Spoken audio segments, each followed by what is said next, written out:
world in the 13th century was burning. From the steppes of Central Asia, a force unlike anything the medieval world had ever faced swept westward with terrifying speed and absolute destruction. The Mongols, disciplined, ruthless, and brilliantly commanded, shattered kingdoms that had stood for centuries. In 1258, they sacked Baghdad, the greatest city in the Islamic world, killing its caliph and ending an era of Arab civilization that had lasted 500 years. The rivers ran dark for days, filled with the ink of manuscripts and the blood of scholars. Westward they pushed into Anatolia, the vast peninsula that bridges Asia and Europe, breaking the Seljuk Sultanate that had long controlled the region, and leaving behind a fractured landscape of competing small states called beyliks, each scrambling for territory and survival in the chaos. The Byzantine Empire, ancient, Christian, and once impossibly powerful, still held its great capital, Constantinople, but it was a shadow of its former self, weakened by crusader attacks, internal feuds, and centuries of slow decline. The old world was cracking apart. Power was up for grabs across an entire region, and into this chaos, this landscape of ruins and opportunity, one small tribe was beginning to attract attention. His name was Osman, and by every visible measure, he had no reason to believe he would change history. He led a small Turkish tribe, the Kai, settled on the western frontier of Anatolia, one of dozens of similar groups scratching out existence on the border between what remained of Byzantine territory and the fractured Islamic world. He had no great city, no massive army, no inherited empire. What he had was a dream, and according to a story recorded by later Ottoman historians, that dream was literal. Osman reportedly dreamed of a great tree growing from his chest, its shade spreading over mountains and seas and 3 continents, its roots drawing from the world's greatest rivers. A holy man interpreted the dream as a sign of divine destiny. Whether the dream was real or invented later to justify the dynasty's rise matters less than what it communicated. Osman believed, and made others believe, that his small tribe was part of something larger than ordinary ambition. He offered warriors a cause, settlers a home, and scholars and merchants a stable frontier where they could rebuild lives shattered by the Mongol storm. People came to him, slowly at first, then faster. His dream would become the foundation of an empire. Life on the Byzantine frontier made men into a specific kind of warrior. The Ghazi, the frontier fighter, motivated by both religious zeal and the practical rewards of raiding wealthy Byzantine lands, was the raw material from which Osman built his early military power. These were not soldiers who needed elaborate supply chains or formal military organization. They were mobile, aggressive, opportunistic raiders who knew the terrain intimately and could strike Byzantine towns and villages with the speed of cavalry and then disappear back into the hills before any organized response arrived. Under Osman's leadership, these raids became more coordinated. Victories attracted more fighters enabled larger raids. Larger raids produced more wealth, which attracted still more men. The cycle fed itself.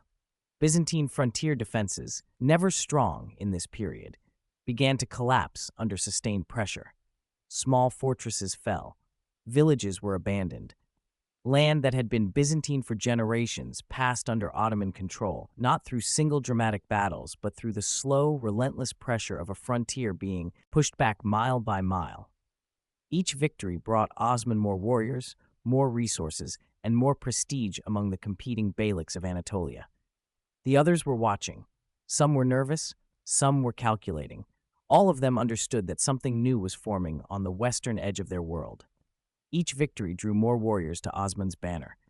In 1326, something changed the nature of the Ottoman enterprise completely. Bursa, a substantial Byzantine city at the foot of Mount Uludağ in northwestern Anatolia, fell to Ottoman forces. Osman himself died shortly after, reportedly upon hearing the news of the conquest, as though he had lived precisely long enough to see his dream take solid form. His son Orhan inherited both the city and the ambition. Bursa was not just a military prize, it was a statement. A city with markets, mosques, administrative buildings, craftsmen, and a diverse population of Muslims, Christians, and Jews. For the first time, the Ottomans were not just raiders who moved through territory, they were rulers who governed it. Orhan made Bursa his capital, and began the work of transforming a tribal following into a functioning state. He built institutions, a treasury, a bureaucracy, a legal system, drawing from both Islamic law and practical frontier governance. He issued coins stamped with his own name, the ultimate declaration of sovereignty in the medieval world. He began constructing mosques and charitable foundations that signaled permanence, confidence, and the intentions of a dynasty planning for generations rather than seasons. The Ottomans were no longer just a tribe. They were a state. And states have borders, borders that grow. The Bosphorus, the narrow strait separating Anatolia from Europe, was, for most of history, a barrier. For the Ottomans, it became a door. In 1354, Ottoman forces crossed into the Gallipoli Peninsula, establishing the first permanent Ottoman foothold on European soil. The exact circumstances involved a combination of political calculation and opportunism. A Byzantine civil war had pulled Orhan into European politics as an ally of one claimant, and the resulting presence of Ottoman soldiers in Europe proved impossible to reverse. What began as a military intervention became a settlement. Ottoman families crossed the strait. Ottoman administrators governed the towns. The process that had been used in Anatolia, gradual frontier pressure, strategic settlement, conversion of the landscape from Byzantine to Ottoman, began repeating itself on European ground. The Balkans were a patchwork of Christian kingdoms: Serbia, Bulgaria, Wallachia, various smaller principalities, each with their own rivalries and ambitions, none capable of presenting a united front against the newcomers pressing from the east. Some allied with the Ottomans. Some fought and lost. All of them were being drawn into an orbit they did not yet fully understand. A new power had stepped onto the European stage, and Europe was about to feel its full weight. The decades following the crossing into Europe saw Ottoman expansion accelerate beyond anything Osman could have imagined from his small frontier camp. Under Murad I, who came to power around 1362, the empire pushed deep into the Balkans with a strategic intelligence and organizational efficiency that separated it from simple raiding. Murad captured Adrianople, a major Byzantine city, and made it his capital, renaming it Edirne. The symbolism was deliberate and pointed. The Ottoman center of power was now in Europe, looking westward. Bulgaria came under Ottoman suzerainty. Parts of Serbia fell. Macedonia was absorbed. Empire, that had begun as a single tribe in western Anatolia, now controlled territory on two continents. But expansion on this scale created a problem that every growing empire eventually faces. How do you govern territories this vast, this diverse, and this far from your center? The Ottomans proved astonishingly creative in answering that question. They absorbed local elites, allowed subject peoples to maintain their religions and customs under Ottoman oversight, and used the wealth of conquest to build administrative systems capable of managing a multi-ethnic, multi-faith empire. But raw governance was never enough. What the Ottomans needed, what they were quietly building, was a military force unlike anything the medieval world had yet produced. A new military force would make them nearly unstoppable. The Janissaries were an idea so audacious it seems almost impossible. Beginning under Murad I's in the 1360s, the Ottoman state implemented a system called the Devshirme, a periodic levy of Christian boys from conquered Balkan populations. These boys were taken from their families, converted to Islam, educated in Ottoman culture and values, trained rigorously in military skills, and formed into an elite infantry corps that served the Sultan directly. They owed loyalty to no family, no tribe, no local lord, only to the Ottoman state and its ruler. In a medieval world where every aristocrat commanded private armies loyal first to himself, the Janissaries were something revolutionary, a professional standing army loyal exclusively to the central power. They were trained from childhood to fight together, to follow orders with discipline, and to maintain the kind of battlefield cohesion that tribal or feudal levies almost never achieved. Equipped with the best weapons available, and later among the first forces in the world to use gunpowder firearms systematically, the Janissaries became the cutting edge of Ottoman military power. Christian Europe had nothing that compared to them. Islamic rivals had nothing that compared to them. They were a weapon forged with patience and intelligence, and they would remain the backbone of Ottoman military might for centuries. their greatest victories still lay ahead. On June 28, 1389, on a field in Kosovo called the Field of Blackbirds, two worlds collided. A coalition of Serbian, Bosnian, and Albanian forces under the Serbian Prince Lazar met the Ottoman army under Sultan Murad I in a battle both sides understood would determine who controlled the Balkans. The battle was enormous, the tactics complex, and the outcome, despite centuries of myth-making on both sides, a decisive Ottoman victory. The Serbian-led coalition was broken. Serbian independence, which would survive in weakened form for decades afterward, was mortally wounded on that field. But the victory came with a cost that shook the Ottoman world. Murad I was killed, assassinated, according to most accounts, by a Serbian warrior who reached him during or immediately after the battle. The Sultan who had transformed the Ottoman frontier state into a Balkan empire was dead.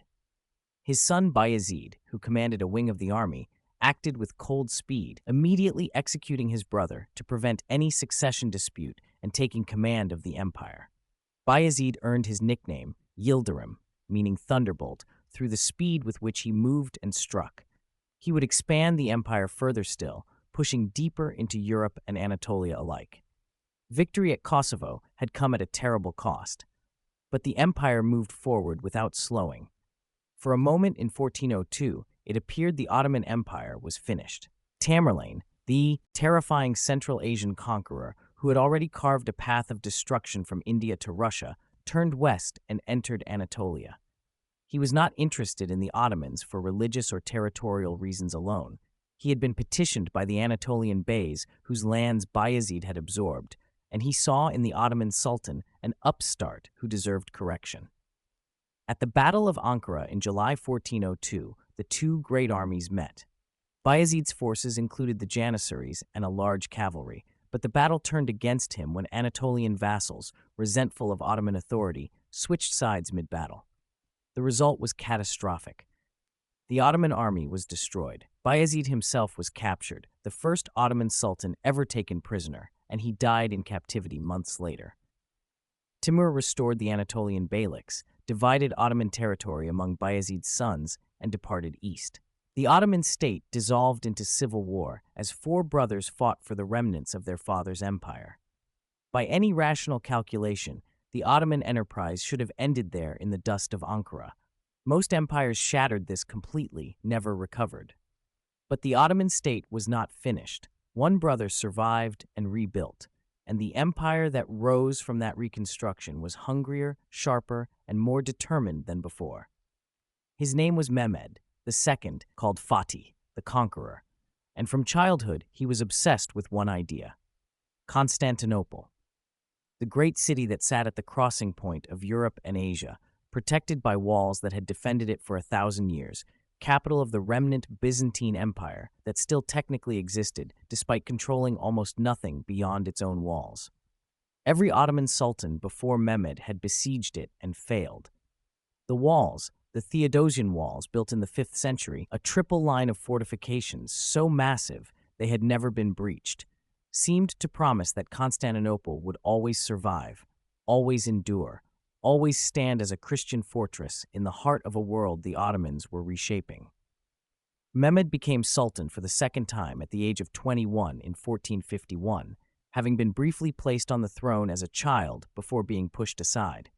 He came back with focus, intelligence, and implacable determination. He began preparing for Constantinople immediately, not impulsively, but with the methodical patience of a man who had studied every previous failed attempt and intended to solve the problems they had failed to solve.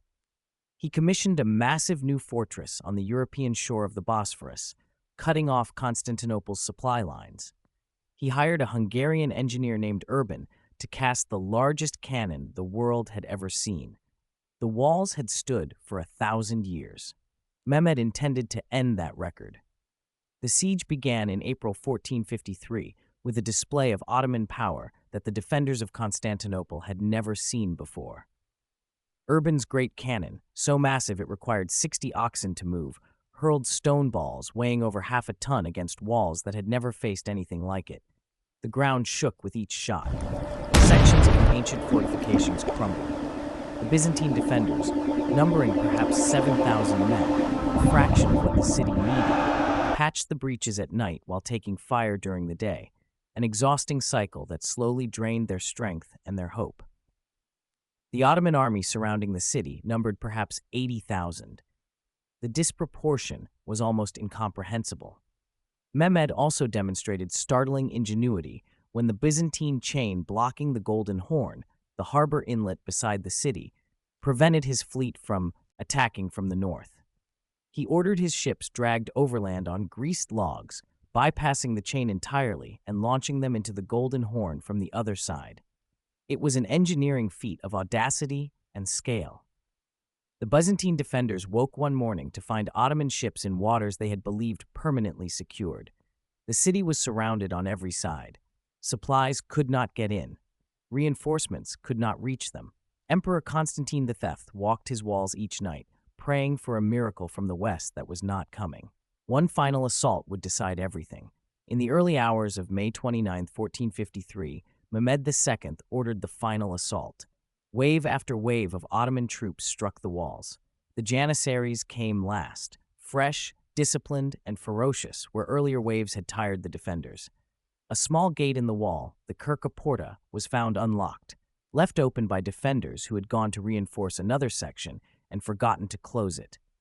Ottoman soldiers poured through. The last Byzantine emperor, Constantine V, died fighting in the breach, his imperial purple visible amid the chaos, until he disappeared into the battle and was never found again. By morning, the Ottoman crescent flew above the walls. Mehmed II rode into the city and went directly to the Hagia Sophia, the greatest church in Christendom, a domed architectural marvel that had stood for 9 centuries. He ordered a call to prayer made from its pulpit. The church would become a mosque. In Christian Europe, the news was received as a catastrophe, the death of classical civilization, the final end of the Roman Empire in the East. In the Ottoman world, it was received as the fulfillment of prophecy. A city that Islamic tradition had long identified as destined for Muslim rule had finally fallen. A city had fallen. An empire had risen. Mehmed II did not destroy Constantinople. He rebuilt it.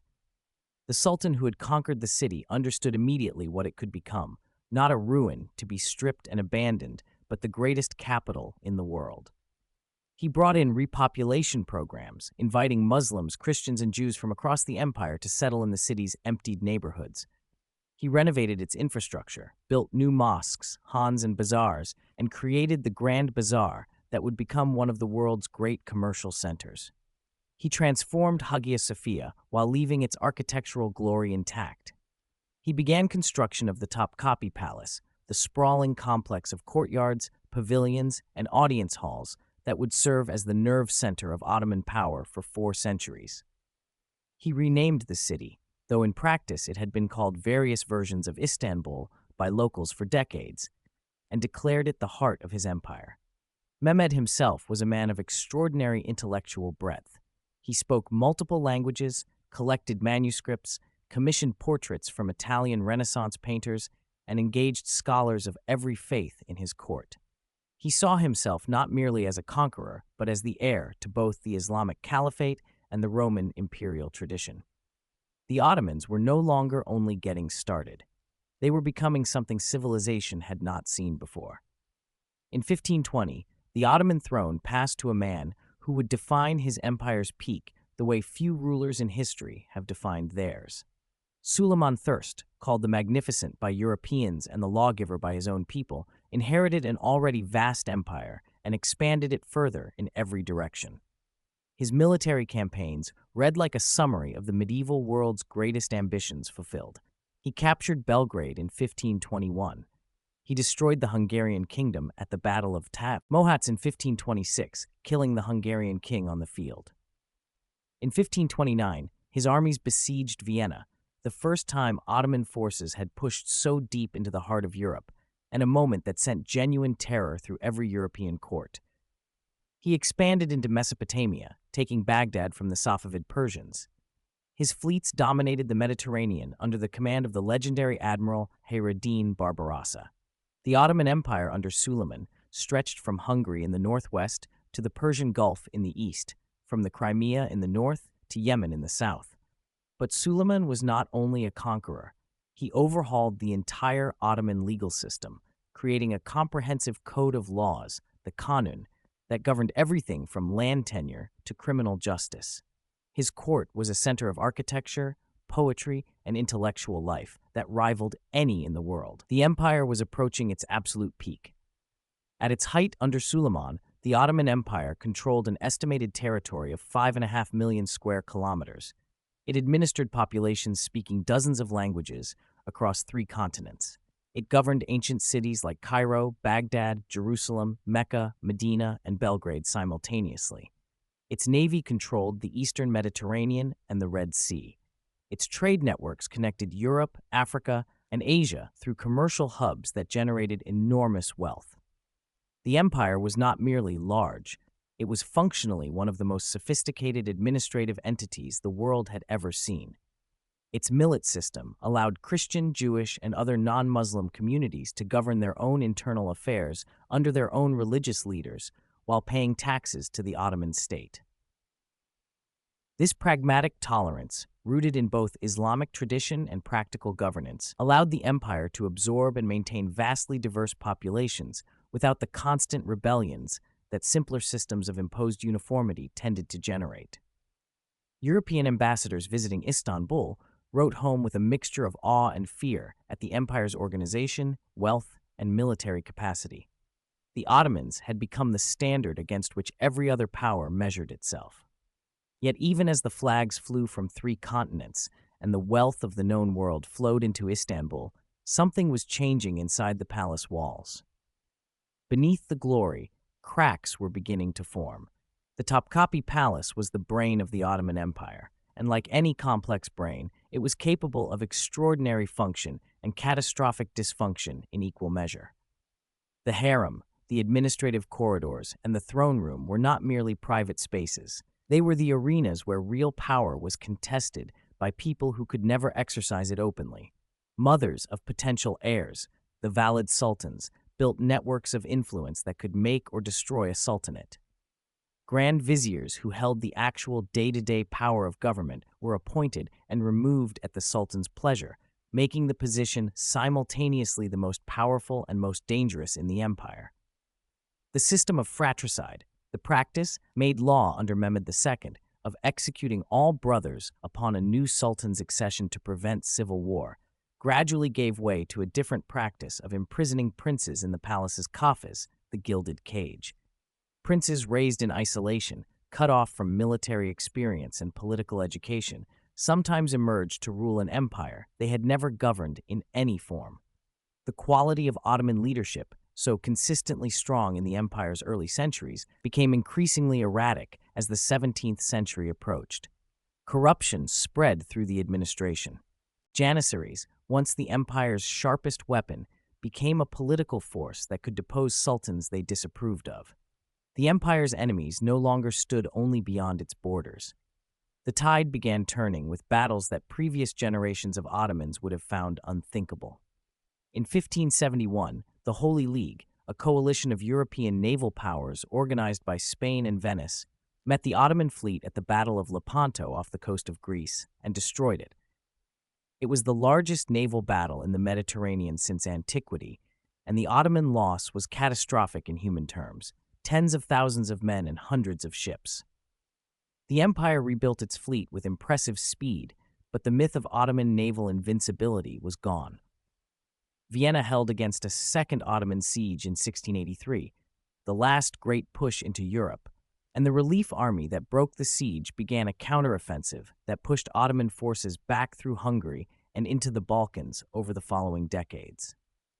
The Treaty of Karlowitz in 1699 forced the Ottomans to surrender vast European territories for the first time in the empire's history. The psychological shock was profound. An empire built on the assumption that it would always expand was now contracting. The neighbors who had feared the Ottoman advance for 3 centuries, the Habsburgs, the Venetians, and increasingly the Russian Empire pushing down from the north, were now on the offensive. The unstoppable empire was slowing down. By the 19th century, European observers were calling the Ottoman Empire the sick man of Europe, a description the Ottomans found humiliating and not entirely inaccurate. The Industrial Revolution was transforming European military and economic power at a speed the Ottoman state struggled to match. Russia had expanded dramatically, absorbing territories the Ottomans had once controlled around the Black Sea. Greece won independence in 1832 after a brutal war of rebellion, setting a precedent for nationalist movements across the Balkans that the empire spent the rest of the century trying and failing to contain. Reform movements arose from within. The Tanzimat reforms of the 1830s and 1840s attempted to modernize Ottoman administration, military organization, and legal systems, creating new institutions while trying to preserve the empire's unity. The Young Ottomans, and later the Young Turks, pushed for constitutionalism and modernization more aggressively. But reform is difficult in an empire where every change threatens some established interest, some religious authority, some ethnic community that fears what modernization means for its particular position. Wars with Russia in 1877 to 1878 resulted in massive territorial losses in Europe and the Caucasus. Bulgaria, Montenegro, Serbia, and Romania emerged as independent states from Ottoman territory. The empire that had once seemed permanent was visibly shrinking. The final century was approaching. The last decades of the Ottoman Empire were a desperate attempt to survive in a world that had moved beyond it. The Young Turk Revolution of 1908 forced a return to constitutional government and brought new leadership, energetic, nationalist, determined to save what remained of the empire through modernization and military strength.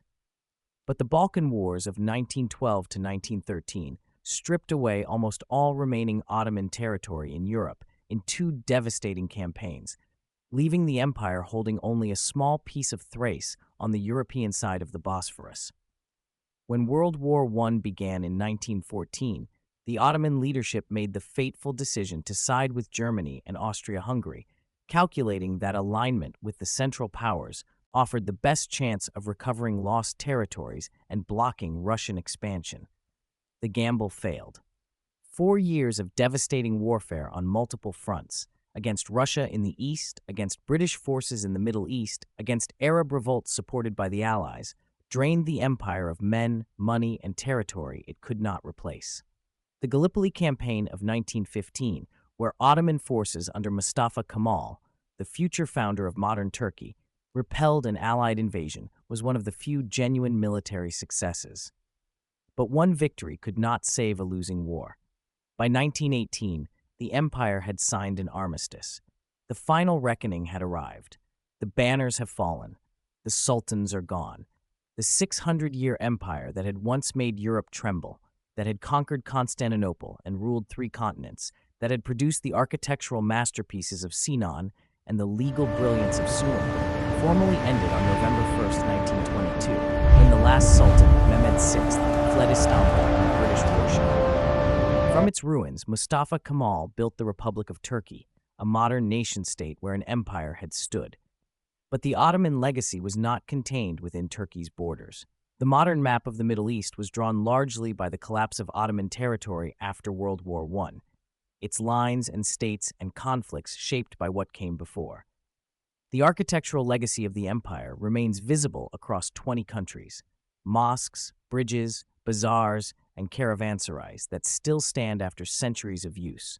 The legal frameworks, administrative traditions, and cultural practices of the Ottoman world left marks that generations have not erased.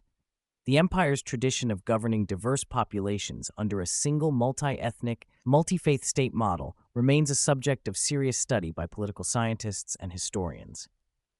What began as a small frontier tribe following a dreamer named Osman became one of the greatest empires history has ever known, surviving 6 centuries, conquering 3 continents, and leaving a legacy that outlasted the men who built it, the walls that protected it, and the world that feared it.